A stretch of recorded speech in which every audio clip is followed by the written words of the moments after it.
Semoga bagi yang sakit Allah berikan kesehatan, dan bagi yang sedang ada keperluan semoga Allah mudahkan urusannya. Kita mulai pertemuan pada hari ini mengenai menjadi hamba Allah yang berakhlak.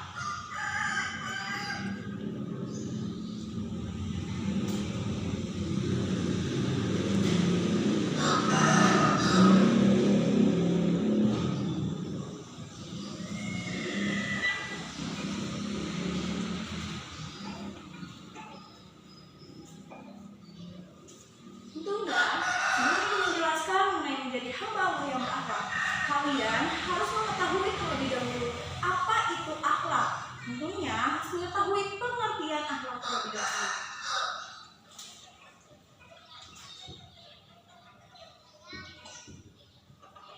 Ada yang tahu mengenai pengertian akhlak itu apa? Oke, silakan. Apa pengertiannya? Oke, terima kasih untuk jawabannya. Ada yang mau jawab juga? Pengertian akhlak itu apa? Oke, silakan. Oke, baik. Terima kasih untuk jawabannya. Baik, Ibu akan menjelaskan mengenai pengertian akhlak itu apa. Tentunya pengertian akhlak ini terbagi menjadi dua. Ada pengertian akhlak menurut bahasa dan juga menurut istilah. Akhlak secara bahasa berasal dari bahasa Arab yang berarti al-akhlak, yang berasal dari kata jamak khuluq kholiq yang berarti tabiat, kebiasaan, adat, budi pekerti, kepemilaan, kesatriaan ataupun kejantanan. Itu pengertian akhlak secara bahasa. Adapun pengertian akhlak menurut istilah. Tentunya pengertian akhlak menurut istilah adalah suatu keadaan di mana keadaan itu tentunya berasal dari jiwa manusia. Perbuatan-perbuatan itu muncul tanpa melalui proses yang namanya pemikiran, pertimbangan, ataupun penelitian. Dapat kita ketahui juga bahwa yang namanya akhlak, kalau misalkan melalui proses yang namanya pemikiran ataupun pertimbangan, apalagi yang namanya penelitian, tidak termasuk yang namanya akhlak. Maka daripada itu, kita harus mengetahuinya melalui dua syarat yang itu akan menjelaskan pada hari ini.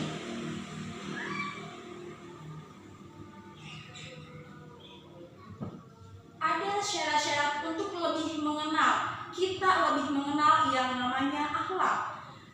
Melalui perbuatan itu dilakukan secara berulang-ulang.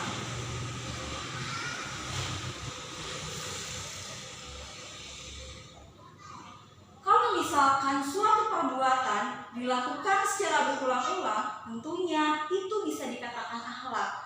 Kalau misalkan kita melakukan suatu perbuatan, akan tetapi hanya dilakukan satu kali, itu tidak bisa disebut dengan akhlak.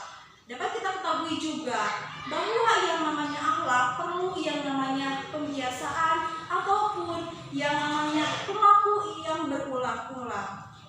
Dapat kita contohkan, kalau misalkan kita melakukan perbuatan, misalkan melakukan derma, akan tetapi derma itu dilakukan hanya satu kali, jadi itu tidak bisa disebut dengan akhlak.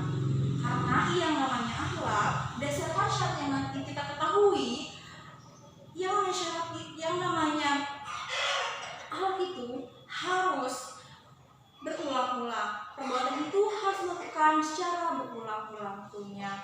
Kalau misalkan perbuatan itu dilakukan secara berulang-ulang, berarti itu bisa disebut dengan akhlak. Kita membiasakan derma, tentunya perilaku itu akan dilakukan secara berulang-ulang.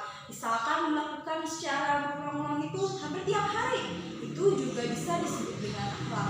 Kalau misalkan kita menolong orang hanya satu kali, ataupun misalkan hanya sukanya saja, itu tidak bisa disebut dengan akhlak. Karena kan tadi sudah dibahas bahwa pengertian akhlaknya saja tidak melalui proses pemikiran, penelitian ataupun yang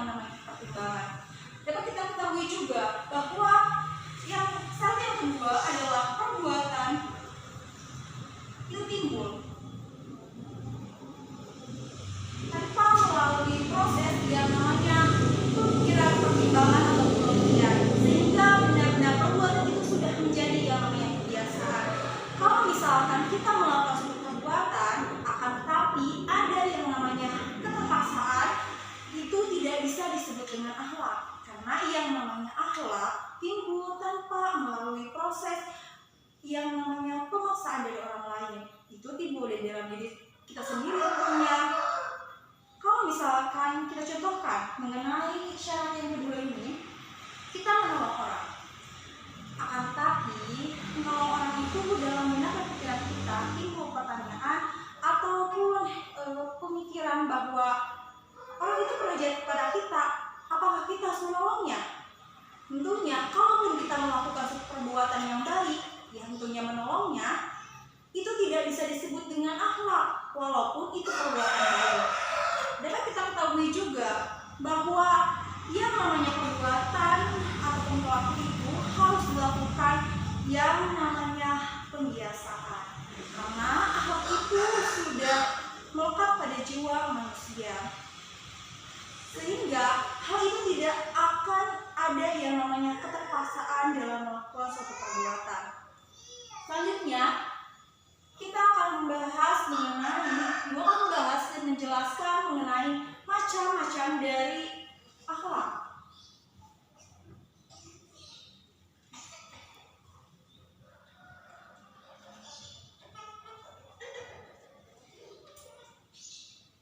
Ada yang tahu macam-macam akhlak terbagi menjadi berapa bagian dan apa saja? Oke, apa? Oke, ada yang tahu lagi macam-macam akhlak itu apa aja?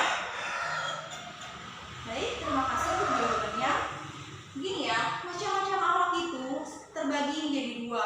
Mungkin ada yang mengetahui bahwa akhlak itu ada yang namanya akhlak terpuji dan juga akhlak tercela. Akan tapi di sini Ibu akan menjelaskan mengenai macam-macam akhlak yang berdasarkan pada olah pikir manusia dan juga berdasarkan pada Al-Quran dan juga hadis.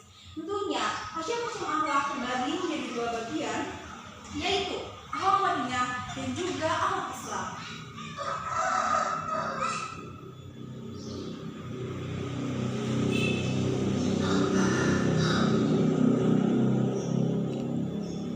Akhlak Madinah adalah suatu norma yang mengajarkan kepada manusia berdasarkan pedoman dan olah pikir bahkan pengalaman manusia.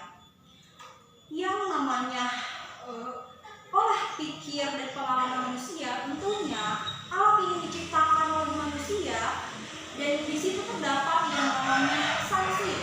Sanksi itu terdapat dalam kelompok ini ada satu, yaitu akhlak dari masyarakat atau yang biasa disebut dengan hukum adat, yang biasa disebut dengan hukum adat pada masyarakat. Ini yang namanya dapat kita contohkan untuk lebih mengenal dan lebih mudah memahami. Pada hari ini yang namanya akhlak ini adalah suatu perbuatan yang di dalamnya ada akhlak ataupun perbuatan yang terdapat sanksi dari masyarakat itu sendiri. Kalau yang namanya akhlak Islam adalah akhlak yang mengajarkan akhlak pada manusia, tentunya berdasarkan pada tuntunan ajaran yang diajarkan oleh Allah Subhanahu wa Ta'ala dan Rasulullah Shallallahu Alaihi Wasallam berdasarkan pada Al-Quran dan juga hadis. Untuk lebih memudahkan kita mengenal yang namanya akhlak Islam, kita dapat mengetahuinya melalui ciri-ciri yang akan Ibu jelaskan pada hari ini. Ciri-ciri akhlak Islam yang pertama adalah kebaikan, bersifat mutlak. Kebaikan bersifat mutlak di sini adalah kebaikan yang di dalamnya terdapat akhlak yang murni, baik itu dilakukan oleh individu ataupun oleh masyarakat. Yang selanjutnya ada yang namanya ciri yang kedua adalah kebaikan yang bersifat menyeluruh. Kebaikan yang bersifat menyeluruh di sini adalah suatu perbuatan yang terdapat di dalam perbuatan akhlak Islam di sini adalah sifatnya menyeluruh, ada di sepanjang zaman, baik di keadaan dan di tempat bagaimanapun juga. Akhlak ini muncul karena sudah tercantum dalam Al-Quran dan juga hadis. Intinya ini ada kapanpun dan di tempat manapun. Selanjutnya ada yang namanya tentang kontekstual. Akhlak Islam di sini tentunya ciri-cirinya adalah tetap dan juga kontekstual. Mengapa demikian? Karena akhlak Islam di sini adalah akhlak yang berdasarkan pada Al-Quran dan juga hadis. Tentunya hal ini yang menjadikan bahwa akhlak ini tidak bisa dirubah karena sudah tercantum dalam Al-Quran dan juga hadisnya. Selanjutnya ada yang namanya kewajiban yang harus dipatuhi.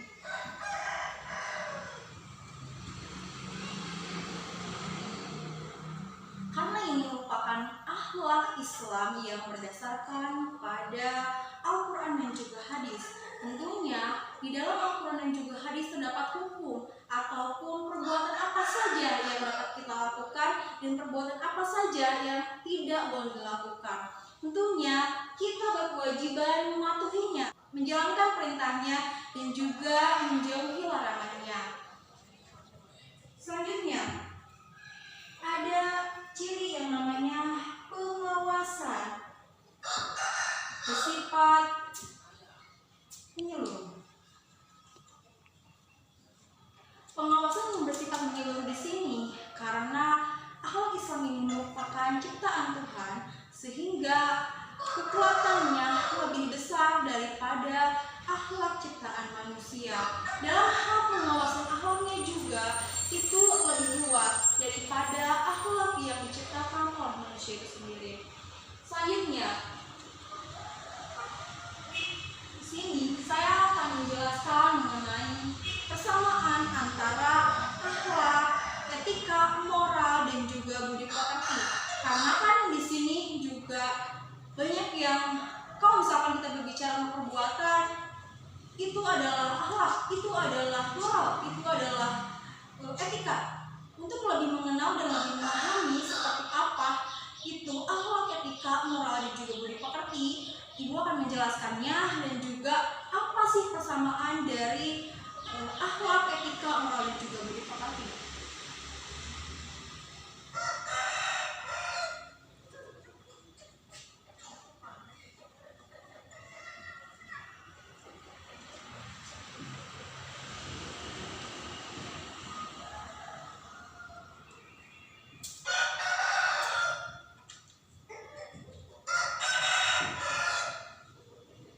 Persamaan antara akhlak, etika, moral dan juga budi pekerti. Akhlak adalah suatu keadaan yang melekat pada jiwa manusia sehingga perbuatan itu benar-benar timbul tanpa melalui proses pemikiran, pertimbangan ataupun penelitian. Etika adalah ilmu pengetahuan yang menetapkan pada kaidah-kaidah atau unsur-unsur yang mendasari pada penilaian dalam perbuatan-perbuatan. Kalau misalkan kita berbicara moral, tentunya itu berbicara perbuatan baik dan juga buruk. Selanjutnya, kalau misalkan kita berbicara budi pekerti, tentunya itu berbicara tentang tabiat ataupun adat. Itu mengenai pengertian dari akhlak, etika, moral dan juga budi pekerti. Apa sih persamaannya antara akhlak, etika, moral dan juga budi pekerti? Persamaannya adalah perbuatan itu merupakan perbuatan yang benar-benar netral sehingga tidak ada yang namanya saling bertolak belakang karena perbuatan itu merupakan perbuatan yang netral. Jadi selanjutnya, karena di sini pembahasannya mengenai menjadi hamba Allah yang benar, tentunya kita menginginkan yang namanya akhlak yang berkualitas. Ibu akan menjelaskan mengenai meningkatkan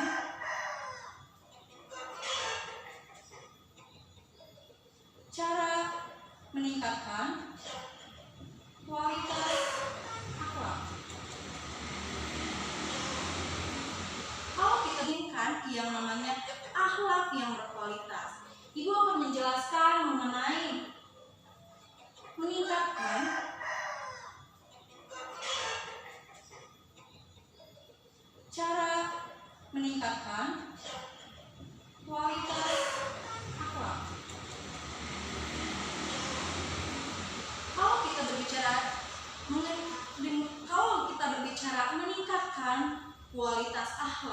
tentunya itu perlu yang namanya tahapan-tahapan untuk meningkatkan yang namanya suatu akhlak atau meningkatkan kualitas akhlak. Kita dapat meningkatkan kualitas akhlak tentunya dengan mengetahui metode apa saja yang mampu meningkatkan kualitas akhlak. Yang pertama, kita mampu melalui metode yang namanya perumpamaan.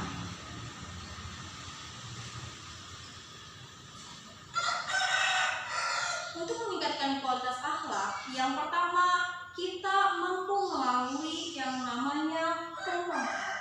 Perumpamaan di sini karena akhlak Islam ini merupakan akhlak, karena akhlak ini tentunya akhlak yang berdasarkan pada Al-Quran dan juga hadis. Perumpamaan itu akan tercantum dan sudah tercantum bahkan di dalam Al-Quran dan juga hadisnya, bahwa kita mampu mengajarkan yang namanya perbuatan itu baik untuk diri sendiri ataupun untuk masyarakat.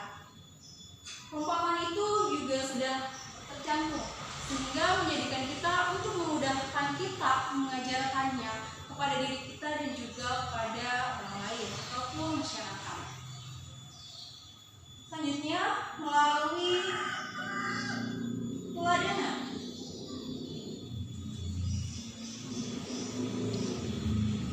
Cara meningkatkan kualitas akhlak melalui teladanan tentunya kita harus menjadikan Rasulullah SAW sebagai teladan bagi kita semua, karena beliau adalah sosok yang harus kita contoh dalam akhlak.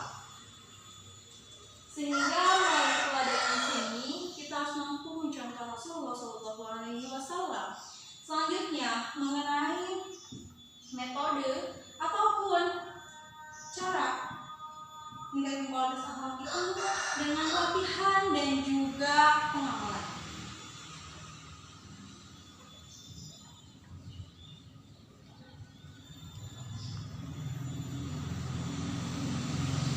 Metode atau cara kita meningkatkan kualitas akhlak melalui latihan dan juga pengamalan di sini, karena kita sudah mengetahui yang namanya ilmu tentang akhlak, apa itu akhlak, akhlak, bahkan kita mampu menerapkannya, yaitu melalui pengamalan.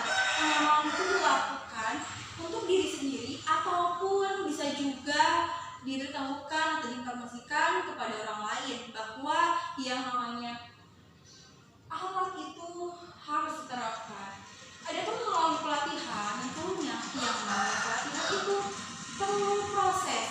Tidak yang namanya perubahan untuk meningkatkan kualitas akhlak itu tidak cukup hanya 1 hari.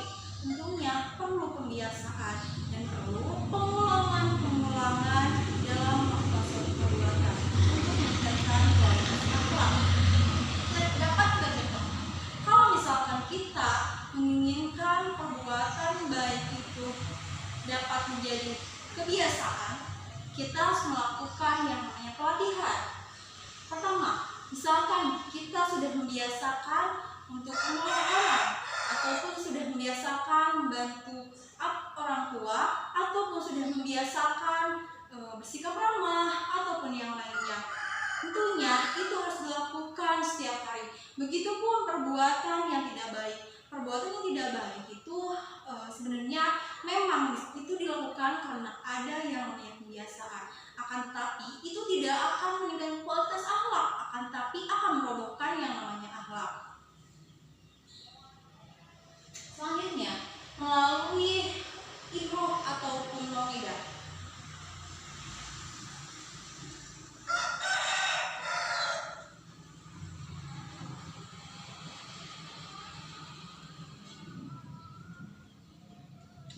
Melalui ibroh dan mau'idah dapat kita ketahui juga bahwa ibroh adalah suatu kondisi yang memungkinkan orang bisa sampai kepada pengetahuan konkret, kepada pengetahuan abstrak, pengetahuan konkret kepada pengetahuan abstrak. Tentunya dapat kita contohkan seperti halnya kita melakukan yang namanya perenungan ataupun melakukan yang namanya tafakkur.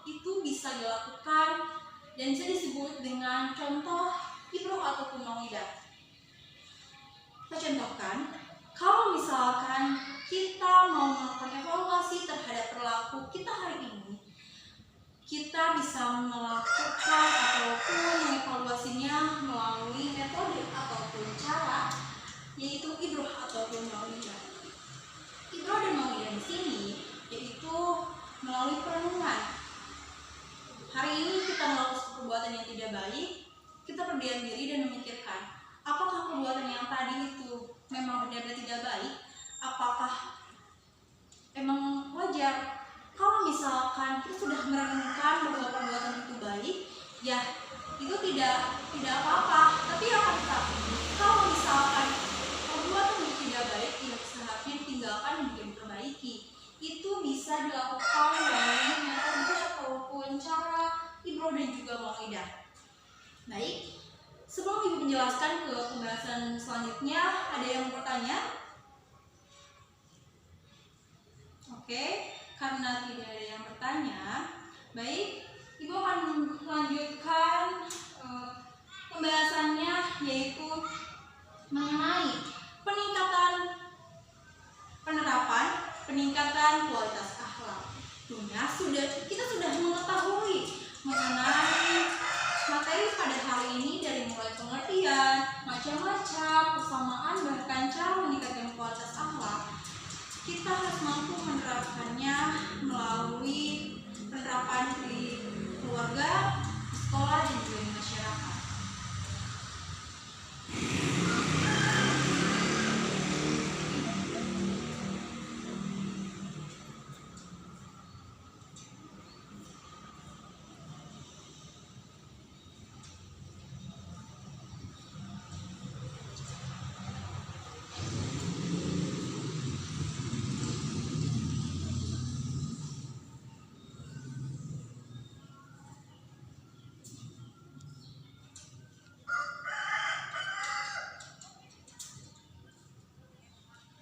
Penerapan peningkatan kualitas akhlak di sini tentunya bisa dilakukan di lingkungan keluarga, di lingkungan sekolah, dan juga di lingkungan masyarakat.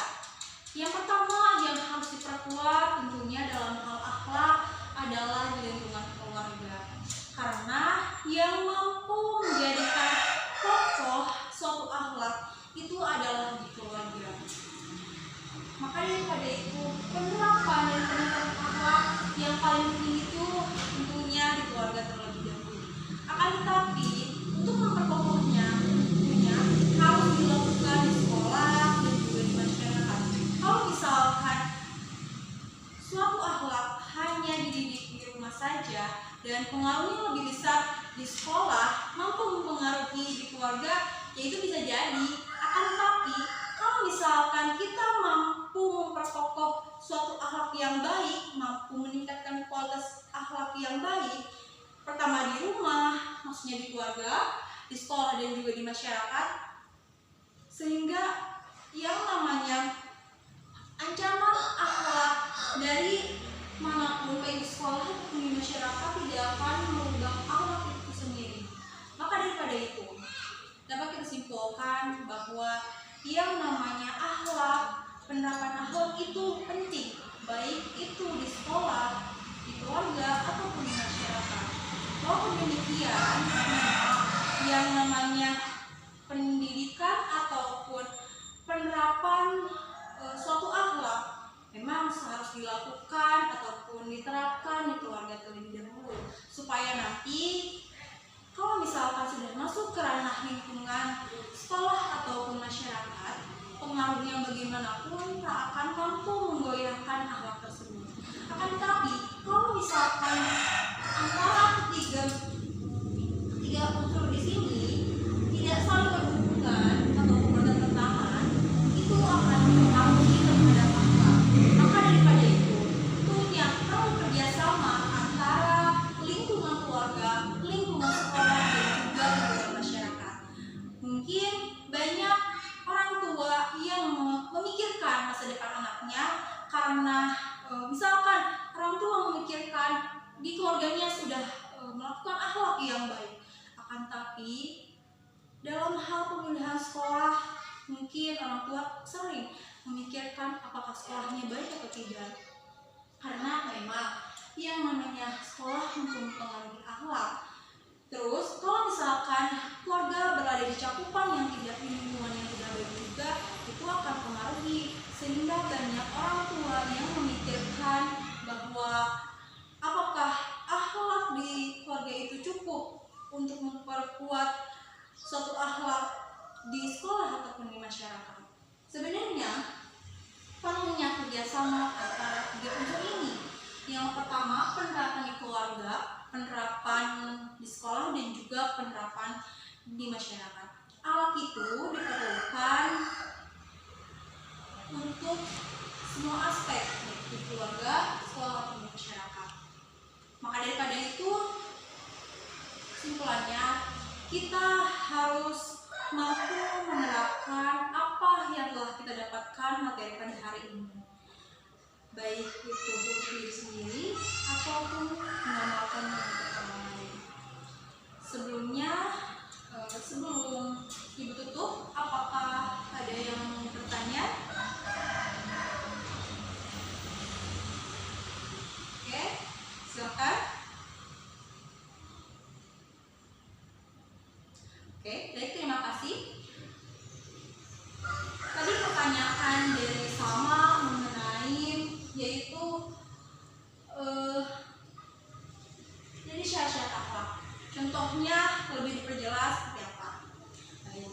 Mengenai syarat-syarat di sini kan, tentunya itu mempermudah kita mengenal bahwa akhlak itu seperti apa. Contohnya, yang pertama dari syarat perbuatan itu timbul ataupun dilakukan secara berulang-ulang. Contohnya, kita melakukan pembiasaan ataupun melakukan suatu kegiatan pada pagi hari, yaitu membantu orang tua. Kalau misalkan kita membantu orang tua hampir tiap hari ataupun melakukan secara berulang-ulang, tentunya itu bisa disebut dengan akhlak. Kalau misalkan kita hanya membantu orang tua hanya sekali saja, kalau misalkan ada momennya saja, itu tidak bisa disebut dengan akhlak, karena yang namanya akhlak berdasarkan syarat yang pertama itu dilakukan secara berulang-ulang. Selanjutnya, syarat yang kedua, perbuatan itu timbul tanpa melalui proses yang namanya pemikiran, penelitian, atau pertimbangan, sehingga benar-benar merupakan suatu akhlak yang muncul dan sudah menjadi kebiasaan. Contohnya, kita melakukan perbuatan baik kepada orang tua yang tadi dilakukan secara berulang-ulang dan sudah menjadi kebiasaan, karena perbuatan itu timbul tanpa pengaruh dari orang lain ataupun tanpa disuruh. Itu tentunya kita sudah melakukannya setiap hari, itu bisa disebut dengan akhlak. Kalau misalkan kita melakukan perbuatan, akan tapi ada yang namanya proses, yaitu disuruh oleh orang tua, baik itu kakak ataupun ayah ataupun ibu, itu sebenarnya tidak bisa disebut dengan perbuatan yang timbul tanpa melalui proses yang dipertimbangkan, pemikiran, ataupun kajian. Karena proses itu muncul karena ada yang namanya keterpaksaan. Karena ada yang namanya keterpaksaan, itu kan melalui proses yang namanya pemikiran, apalagi pertimbangan. Mungkin seperti Salma, apa sudah paham? Oke, ada yang mau bertanya lagi mengenai yang sudah tadi dijelaskan mengenai pengertian macam-macam persamaan antara akhlak, etika, moral, dan juga budi, mengenai cara meningkatkan kualitas akhlak, mengenai penerapan peningkatan kualitas akhlak. Ada yang mau bertanyakan? Baik, karena tidak ada yang mau bertanya lagi, baik, tutup pertemuan pada hari ini dengan mengucapkan hamdalah bersama-sama. Alhamdulillahirrahmanirrahim. Terima kasih untuk kalian semua berkesempatan hadir pada hari ini, dan jangan lupa tetap semangat dan jaga